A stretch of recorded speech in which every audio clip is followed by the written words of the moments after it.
mayam ahan maktada ikuknun kuramjari amadi taram noksari PK channel pothamina sikhamina si channel asina ngasi dagi hona miyam da kudol tamjari ba QA ge thorom ngasi ahan matang ka asi miyam da kudol tamjan bagi tanja do lawjage loinana ngasi dagi hona ahan ba episode ke na tamjari ba QA adom hangbiraku wahang amasung PK channel gi market gi tamjari ba pakum asi ngasi ahan matang ka tamjari basi karama matam na hangbiraki ba wahang singno habado mayam su khambini ngani nahan aina live stream da tamjakre chayul khudingi irai numit ki ayugi pung taruk tagi na pung ama fawgi manungda thabirakhiba amasung hangbirakiba wahang singado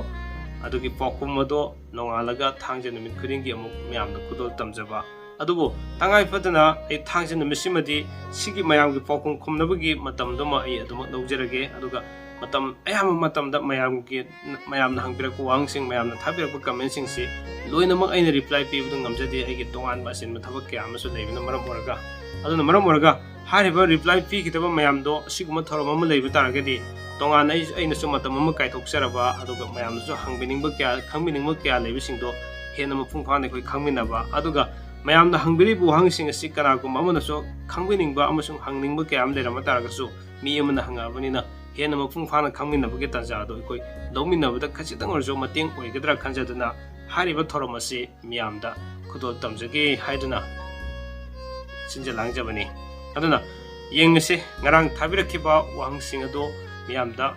pakhum pijarage mayamsu khangminingba kya am lerangani kana na hangbirakhiba wahang amasung kari wahang hangbirakhiba amasung channel gi market gi habidi PK channel gi market gi kari pakhum laiba habado ikoi yengaga khangminarase madugi matangda lawjage aduga thamjaningba mana hariba thoramase thangje numi khudingimak thamdaba taragaso matamgi matungina matamse ohongba lakbusu yai habedi mayamgi apambagi matungina matamse ohongba lakbusu yai adubu matam kharagi onedi thangje numi khudingi adumak thamjakige hatare adudi kudol tamjage tangai fadaba taragadi hapta amada anirak lakbusu yai hariba thoramase yengse masigi thoramasina mayamna kayam kanaba pidaba habadudi ekoi thoramase mapung phana yengminargan hena khangminarase tare kudol tamjage Q&A Charom adom gi wahang PK gi pokum kana na hangbiri bu wahang no khangminara siko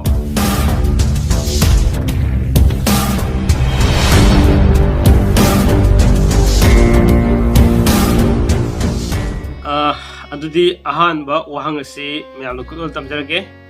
ahan wahang asi asarani ningthauja from haubam marak ana hangbirak bu wahang ni ayum panjare kuthi yenglubada aina lai tai aduga aigi nupana mi tai hairage nupina lai taraga nupana nupado mapunsi teli hai sibu kayam sumbage kayam lanbage mayamgi imung manung amadi miyengse aingonda loina ure haidi masa nupado mapunsi telagadra haina aibu ipamda hankresira moigi yai phanabagi damakta masigi matangda ibungna asengbudo haibiro asarani ningthaujam ko asarani ningthaujam ki wahangse yamna fajai amasung masida ekogi samaj ki ba kenomsu yauri hatare maramdi ekoi mi taba lai taba haibasida ahasigi pokumse ahamna khumjage aina thengajaba aigi site gi ona nupana mi taba duga nupina lai taba se yamna fattaba nate mayai oina fabalei mayai oina fabalei nate mayai oina fai habane aduna haribase masimagna sibnabagi keno leite karigumba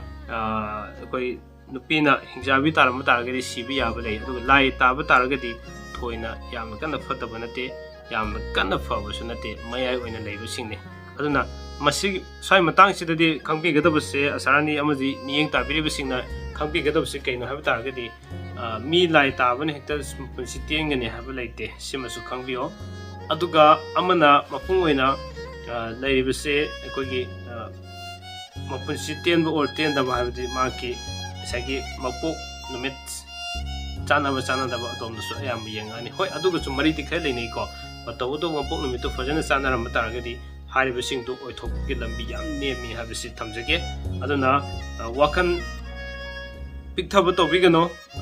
yum pan ba bise koi hainari bane turengi lengoi degi hena kopi aduna ꯑꯩꯅ ꯈꯟꯊꯍꯧꯗꯕ ꯃꯤꯀꯨꯞ ꯑꯃꯗꯒꯤ ꯊꯥꯡꯈꯤꯕ ꯈꯣꯡꯊꯥꯡ ꯑꯗꯨꯅ ꯑꯃꯨꯛ ꯍꯟꯗꯣꯛꯄ ꯌꯥꯗꯕ ꯇꯥꯔꯒꯗꯤ ꯑꯋꯥꯕ ꯀꯌꯥ ꯑꯃ ꯂꯩꯕꯁꯨ ꯌꯥꯏ ꯑꯗꯨꯅ ꯃꯔꯝ ꯑꯣꯏꯔꯒ ꯈꯪꯕꯤꯒꯗꯕꯗꯤ ꯑꯩꯅ ꯂꯥꯏꯚ ꯁ꯭ꯇ꯭ꯔꯤꯝꯗꯁꯨ ꯇꯠꯇꯅ ꯍꯥꯏꯖꯕꯗꯨꯅꯤ ꯑꯁꯥꯔꯅꯤ ꯑꯩꯈꯣꯏꯒꯤ ꯏꯁꯣꯔꯗꯤ ꯈꯨꯔꯨꯝꯖꯔꯒ ꯌꯥꯕꯅꯤ ꯑꯗꯨꯒ ꯇꯉꯥꯏꯐꯗꯅ ꯃꯤꯗꯤ ꯈꯨꯔꯨꯝꯃꯒ ꯌꯥꯗꯕꯅꯤ ꯍꯥꯏꯇꯥꯔꯦ ꯑꯁꯤꯒꯤ ꯋꯥꯈꯜꯂꯣꯟꯁꯤ ꯊꯝꯕꯤꯌꯨ ꯃꯌꯥꯝꯅ ꯁꯤꯃ ꯍꯥꯏꯅꯔꯤ ꯍꯥꯏꯗꯨꯅ ꯑꯩꯒꯤ ꯋꯥꯈꯜ ꯍꯣꯡꯉꯒ ꯁꯤꯗ ꯆꯠꯈꯤꯕ ꯏꯄꯥꯝꯗ ꯆꯠꯄ ꯍꯥꯏꯕꯒꯤ ꯋꯥꯐꯝ ꯑꯗꯨ ꯑꯆꯧꯕ ꯐꯠꯇꯦ ꯍꯥꯏꯕ ꯋꯥꯐꯝꯁꯤꯃ ꯑꯩ ꯑꯍꯥꯟꯕꯒꯤ ꯄꯥꯎꯈꯨꯝꯁꯤ ꯁꯨꯝꯅ ꯊꯝꯖꯒꯦ ꯑꯗꯨꯒ ꯑꯅꯤꯁꯨꯕ ꯍꯪꯕꯤꯔꯤꯕ ꯋꯥꯍꯪꯁꯤꯅ ꯑꯅꯤꯁꯨꯕ ꯍꯪꯕꯤꯔꯤꯕꯁꯦ ꯃꯁꯤꯃꯗꯤ ꯃꯤꯡ ꯍꯥꯏꯕꯤꯔꯛꯇ꯭ꯔꯦ ꯅꯝꯕꯔꯁꯤꯅ 7085413137ꯅ ꯍꯪꯕꯤꯔꯛꯄꯅꯤ ꯑꯩꯗꯤ ꯃꯃꯥꯡꯗ ꯃꯤꯡ ꯍꯥꯞꯄꯤꯔꯣꯅ ꯍꯥꯏꯖꯈꯤꯕꯅꯤꯀꯣ ꯑꯗꯨꯕꯨ ꯑꯦꯅꯤꯋꯦ ꯑꯍꯥꯟꯕꯅꯤꯅ ꯍꯪꯕꯤꯔꯤꯕ ꯋꯥꯍꯪꯁꯦ ꯁꯨꯝꯅ ꯍꯪꯕꯤꯔꯤ ꯗ ꯑꯩꯒꯤ ꯅꯨꯄꯤꯒꯤ ꯈꯨꯕꯥꯛ ꯃꯌꯥꯏꯗ ꯁꯝꯕ꯭ꯔꯨ ꯇꯨꯡꯖꯩ ꯃꯁꯤ ꯀꯔꯤ ꯈꯨꯗꯝ ꯂꯩꯕꯒꯦ ꯍꯥꯏꯕꯗꯨ ꯑꯃꯨꯛꯇ ꯍꯥꯏꯕꯤꯔꯛꯎ ꯅꯨꯄꯤꯅ ꯈꯨꯕꯥꯛ ꯃꯌꯥꯏꯗ ꯁꯝꯕ꯭ꯔꯨ ꯂꯩꯕꯗꯤ ꯃꯄꯨꯡ ꯑꯣꯏꯅ ꯑꯣꯏꯒꯤ ꯈꯨꯕꯥꯛꯇ ꯑꯣꯏꯒꯗꯕꯅꯦ ꯑꯣꯏꯒꯤ ꯈꯨꯕꯥꯛꯇ ꯑꯣꯏꯔꯒꯗꯤ ꯌꯥꯝꯅ ꯐꯩ ꯌꯦꯠꯀꯤꯗ ꯑꯣꯏꯔꯒꯗꯤ ꯌꯦꯠꯀꯤꯁꯨ ꯐꯗꯤ ꯐꯩ ꯑꯗꯨꯝꯕꯨ ꯈꯖꯤꯛꯇꯪꯗꯤ ꯋꯥꯠꯂꯦ ꯑꯗꯨꯒ ꯑꯣꯏꯒꯤ ꯈꯨꯕꯥꯛ ꯃꯌꯥꯏ ꯆꯞ ꯆꯥꯅ ꯂꯩꯕ ꯇꯥꯔꯒꯗꯤ ꯍꯥꯏꯔꯤꯕ ꯅꯨꯄꯤ ꯑꯗꯨ ꯃꯄꯨꯡ ꯑꯣꯏꯅ ꯑꯩꯈꯣꯏꯒꯤ ꯑꯁꯤꯟ ꯑꯔꯥꯡꯁꯨ ꯌꯥꯝꯅ ꯍꯩꯕ ꯏꯃꯨꯡ ꯃꯅꯨꯡꯒꯤ ꯑꯁꯤꯟ ꯑꯔꯥꯡ ꯌꯥꯝꯅ ꯍꯩꯕ ꯑꯗꯨꯒ ꯌꯥꯝꯅ ꯃꯉꯣꯟꯗ ꯃꯍꯤ ꯃꯌꯥꯏꯁꯨ ꯆꯦꯟꯕ ꯑꯗꯨꯒꯨꯝꯕ ꯅꯨꯄꯤ ꯑꯃ ꯑꯣꯏꯒꯜꯂꯤ ꯍꯥꯏꯗꯅ ꯈꯨꯕꯥꯛ ꯃꯌꯥꯏꯗ ꯁꯝꯕ꯭ꯔꯨ ꯇꯨꯡꯕꯁꯤ ꯑꯣꯏꯒꯤ ꯑꯣꯏꯅ ꯅꯨꯄꯥꯒꯤ ꯑꯣꯏꯔꯒꯅ ꯍꯥꯏꯔꯤꯕ ꯁꯤꯒꯨꯝꯕ ꯑꯐꯕ ꯂꯝꯕꯤꯁꯤ ꯂꯩꯒꯅꯤ ꯑꯁꯨꯝꯅ ꯀꯔꯤꯒꯨꯝꯕ ꯅꯨꯄꯤꯗꯨ ꯌꯦꯠꯇ ꯂꯩꯕ ꯑꯣꯏꯇꯥꯔꯒꯗꯤ ꯐꯗꯤ ꯐꯒꯅꯤ ꯑꯗꯨꯕꯨ ꯑꯋꯥꯠꯄ ꯂꯩꯒꯅꯤ ꯐꯕꯁꯦ ꯑꯗꯨꯒ ꯃꯊꯪꯒꯤ ꯋꯥꯍꯪ ꯂꯧꯈꯠꯆꯒꯦ ꯄ꯭ꯔꯤꯌꯥꯗꯔꯁꯤꯅꯤ ꯊꯣꯡꯒꯥꯝꯅ ꯏꯕꯤꯔꯛꯄꯅꯤ ꯂꯝꯗꯤ ꯍꯥꯏꯕꯤꯔꯛꯇ꯭ꯔꯦ ꯃꯥꯅ ꯍꯪꯕꯤꯔꯤꯕ ꯋꯥꯍꯪꯁꯦ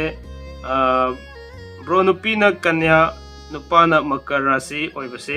ꯆꯥꯟꯅꯕ꯭ꯔꯣ ꯆꯥꯟꯅꯗꯕ꯭ꯔꯥ ꯑꯗꯨꯒ ꯅꯨꯄꯤꯅ ꯈꯥꯕꯩ ꯇꯥꯕꯁꯦ ꯅꯨꯄꯥꯗ ꯂꯩꯕꯗ ꯌꯥꯝꯅ ꯀꯥꯏꯒꯗ꯭ꯔꯥ ꯑꯃꯨꯛꯇꯪ ꯌꯦꯡꯕꯤꯌꯨ ꯑꯣꯀꯦ ꯄ꯭ꯔꯤꯌꯥꯗꯔꯁꯤꯅꯤ ꯊꯣꯡꯒꯥꯝꯒꯤ ꯋꯥꯍꯪ ꯑꯁꯤꯁꯨ ꯃꯃꯥꯡꯗꯒꯤ ꯂꯥꯏꯚ ꯁ꯭ꯇ꯭ꯔꯤꯝꯗꯁꯨ ꯌꯥꯝ ꯊꯝꯖꯈ꯭ꯔꯦ ꯍꯥꯏꯇꯥꯔꯦ ꯅꯨꯄꯥꯅ ꯃꯀꯔ ꯑꯣꯏꯕ ꯃꯇꯝꯗ ꯅꯨꯄꯤꯅ ꯀꯟꯌꯥꯁꯦ ꯃꯌꯥꯏ ꯑꯣꯏꯅ ꯑꯗꯨꯃꯛ ꯆꯥꯟꯅꯕ ꯆꯤꯡꯉꯦ ꯌꯥꯝꯅ ꯆꯥꯟꯅꯗꯕ ꯐꯠꯇꯕꯁꯨ ꯅꯠꯇꯦ ꯃꯁꯤ ꯃꯌꯥꯏ ꯑꯣꯏꯅ ꯑꯗꯨꯝ ꯂꯩ ꯑꯗꯨ ꯑꯣꯏꯇꯥꯔꯒꯗꯤ ꯅꯨꯄꯥ ꯅꯨꯄꯤ ꯑꯅꯤꯁꯤ ꯌꯦꯡꯅꯕ ꯃꯇꯝꯗ ꯈꯥꯕꯩ ꯇꯥꯔꯒꯁꯨ ꯈꯔ ꯃꯈꯩꯗꯤ ꯑꯗꯨꯃꯛ ꯐꯒꯅꯤ ꯑꯗꯨꯕꯨ ꯃꯔꯛꯇ ꯈꯤꯇꯪ ꯆꯔꯛ ꯆꯍꯤꯡ ꯂꯩꯕ ꯈꯔꯗꯤ ꯑꯗꯨꯝ ꯃꯊꯪꯒꯤ ꯋꯥꯍꯪ ꯂꯧꯈꯠꯆꯒꯦ ꯃꯊꯪꯒꯤ ꯋꯥꯍꯪ ꯑꯁꯤ ꯍꯪꯕꯤꯔꯛꯏꯕꯁꯤ ꯃꯥꯏꯀꯦꯜ ꯈꯨꯃꯟꯆꯥ ꯀꯧꯏ ꯃꯥꯅ ꯍꯪꯕꯤꯔꯤꯕ ꯋꯥꯍꯪꯁꯤ ꯇꯥꯃꯣ ꯅꯨꯄꯥꯅ ꯁꯟꯗꯦ ꯄꯣꯛꯑꯦ ꯔꯥꯁꯤꯅ ꯃꯤꯟꯅ ꯑꯗꯨꯒ ꯅꯣꯡꯄꯣꯛꯅꯤ ꯅꯨꯄꯤꯅ ꯃꯟꯗꯦꯗ ꯄꯣꯛꯏ ꯔꯥꯁꯤꯅ ꯇꯨꯂꯥ ꯅꯣꯡꯁꯨꯞꯅꯤ ꯇꯥꯃꯣ ꯑꯩꯒꯤ ꯑꯃꯨꯛꯇ ꯍꯥꯏꯕꯤꯔꯛꯎ ꯇꯥꯃꯣꯒꯤ ꯅꯝꯕꯔ ꯋꯥꯅ ꯊꯤꯖꯗꯨꯅ ꯍꯪꯖꯔꯛꯄꯅꯤ ꯄ꯭ꯂꯤꯖ ꯇꯥꯃꯣ ꯃꯥꯏꯀꯦꯜ ꯈꯨꯃꯟꯆꯥꯒꯤ ꯋꯥꯍꯪꯒꯤ ꯄꯥꯎꯈꯨꯝꯁꯦ ꯔꯥꯁꯤꯗꯤ ꯈꯤꯇꯪ ꯄꯛꯅꯕ ꯑꯣꯏꯗ꯭ꯔꯦꯀꯣ ꯑꯗꯨꯒ ꯅꯨꯃꯤꯠꯇꯤ ꯌꯥꯝꯅ ꯄꯛꯅꯕ ꯑꯣꯏ ꯑꯗꯨꯅ ꯊꯣꯏꯅ ꯑꯀꯥꯏꯕ ꯂꯩꯔꯣꯏ ꯈ꯭ꯋꯥꯏꯗꯒꯤ ꯐꯕꯗꯤ ꯅꯨꯃꯤꯠꯁꯨ ꯄꯛꯅꯕ ꯔꯥꯁꯤꯁꯨ ꯄꯛꯅꯕꯗꯨꯅ ꯈ꯭ꯋꯥꯏꯗꯒꯤ ꯍꯦꯟꯅ ꯐꯩ ꯃꯃꯥꯡꯗ ꯑꯩꯅ ꯂꯥꯏꯚꯁꯨ ꯊꯝꯖꯈ꯭ꯔꯦ ꯑꯗꯣ ꯍꯧꯖꯤꯛ ꯂꯩꯔꯤꯕꯁꯤꯗꯤ ꯅꯨꯃꯤꯠꯀꯤ ꯑꯣꯏꯅꯗꯤ ꯑꯗꯨꯛꯀꯤ ꯃꯇꯤꯛ ꯌꯥꯝ ꯄꯛꯅꯔꯦ ꯅꯨꯃꯤꯠ ꯄꯛꯅꯕꯁꯤꯅ ꯃꯌꯥꯝꯅ ꯇꯥꯟꯅꯔꯤꯁꯤꯀꯣ ꯑꯗꯨꯅ ꯔꯥꯁꯤꯗꯗꯤ खितंग पक्नब ओइदे अदुना अदुमक थोइना काइबे लेरोय अदुम येंसिनबिरो हाइबसि माइकेल कुमाचादे थमजगे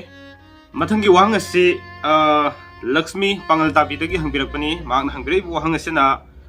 दादा आई थर्सडे द पोए सिनफमगी मतांगदा खंगनिंग करी सिनफमना सानरिनो हाइबदो रासिना तुलने ओके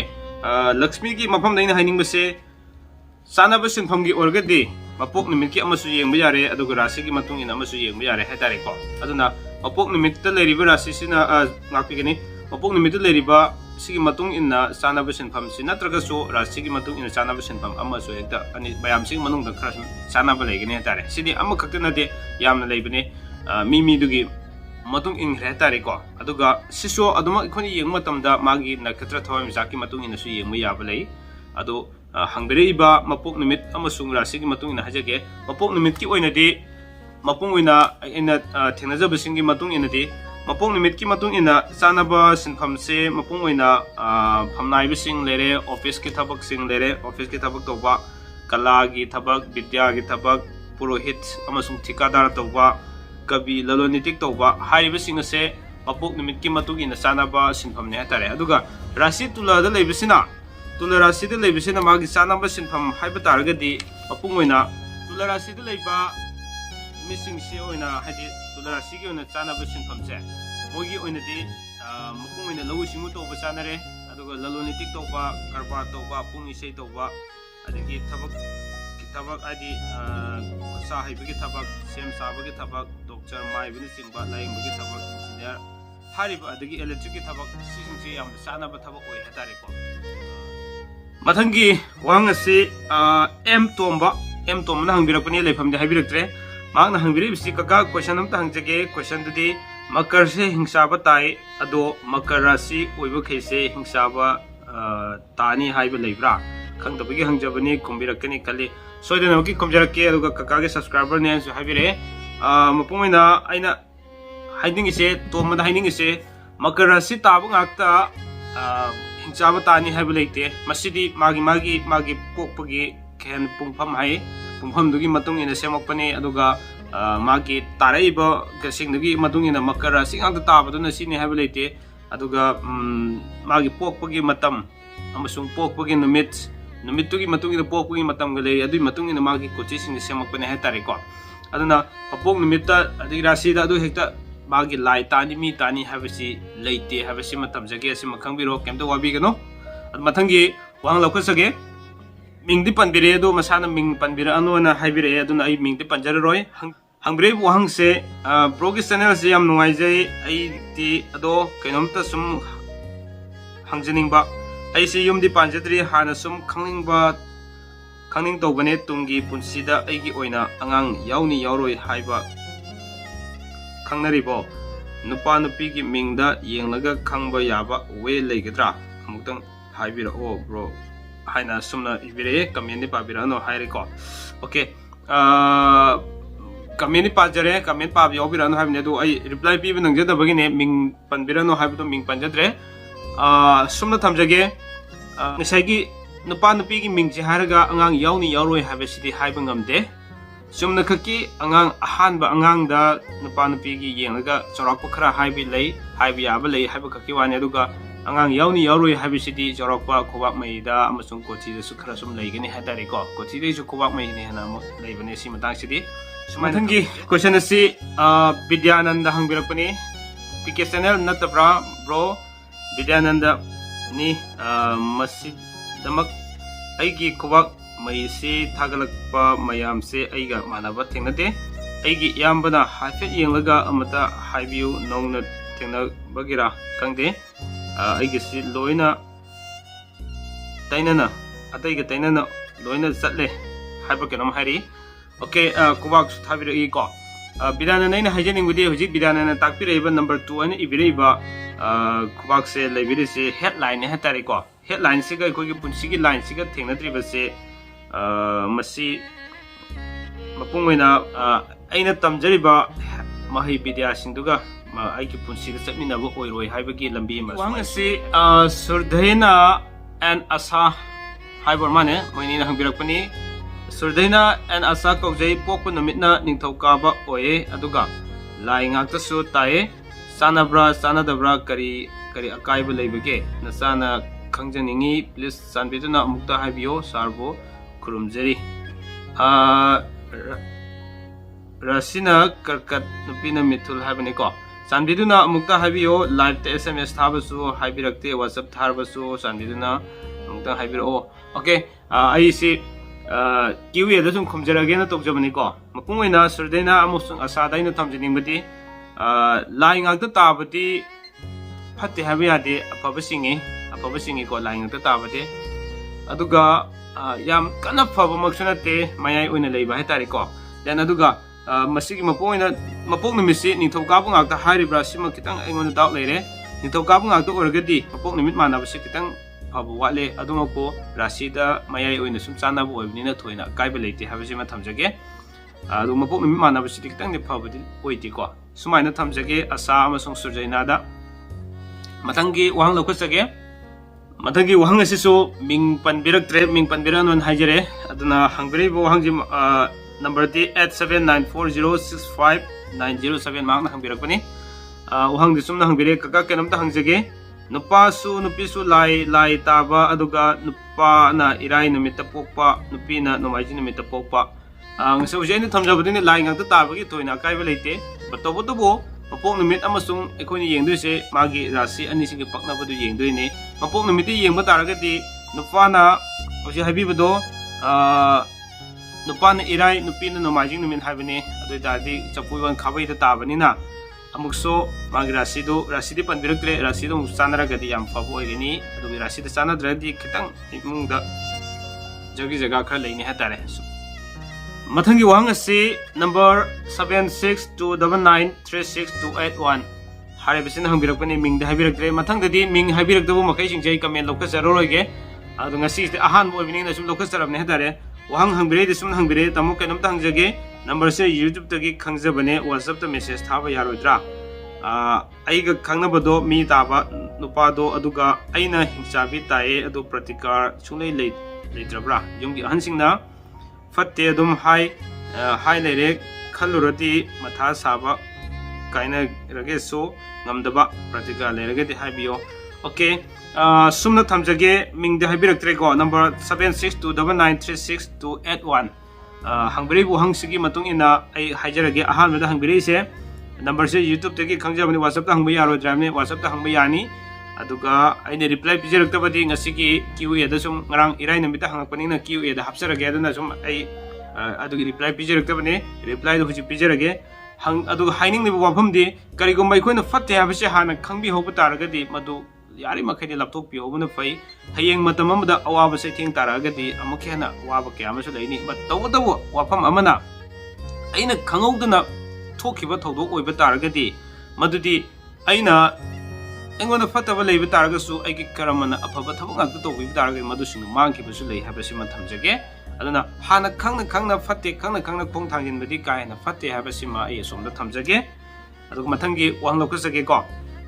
मथंगी वाहंग से युमनाम सोफिया वांजिंगदगी हंबिरकपनी वांजिंगदगी युमनाम सोफिया ना हंबिरे वाहंग से सुन हंबिरे ओजा येक पुनबसे केदरग फगदगे अदुगा आइगी नुपाना मी ताई आइना लाई ताई अदुगा मीगी सेवा तोब फते हाइने सिबु सुमब्रा ओके वांजिंगदगी युमनाम सोफिया दा थमजनिंग इबो वाफम दि हंबिरे वाहंग सिगी मतुंग इन आइसुम हाइजरगे को मपुंगोइना कोगी येक पुनबगी मतंगसे अखोइना खंगुदना करिगुम खंगुदना युमबान कैबान गे लंबी the लेरुरेन Khalse Masih I Hana block से सेमजखरबने अदु तारगदी मदुगी प्रतिकार लेबि याई मदुगी प्रतिकार दि तोइदोकना ममांगदैना ब्लॉक हम सेमजखरबने अमतंग येंबियु हाइतारे को Koyna नुपा ma'am नुपि ma'am on सिंसा कौरगा मकोइदा ngamjaba isana set ingada piron singdo mokoi dakhina tokthokpagi dan tokthokpagi haitare dakhina de dan oina tokthokpagi sumaina leiba adugi kano mong mo khara leibane adugi in detail du de sum aduga wafam sima thamjaningi de masi sigu mama yai hairuna khangna khong thangilo taragi madudi afabu oide habsima thamjage ko de yek pun mase yam fattabai maram si yamna leikre ai mamang da sum thamjagrabane aduga mi lai tabagi matang se mi lai tabasi yam kana fattaba oide mayai oina dum leibane fattaba su khara legini phaba su khara legini adu isana tawjeriba afaba thabak isagi karamaduna afaba lambi chu sangsin bi taragadi loinama afaba oibisu dangi wanga se hanjabam rasesorina hangbirakpani makni pagi mingna soibam hemanta gowor mane mapok nimit manaba wednesday ngakta aduga rasina nupina cancer nupana pieces oiba sana gadra bro haibiro habidi nupina makar nupana minna habini ko mapok nimit manabase rasesorina thamjaningbadi mapok nimit manabase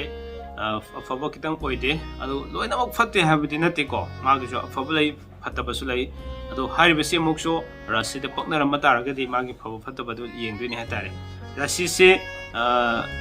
mayai oina yam samna paknabagi lambi amada lai hatare ko adu namasi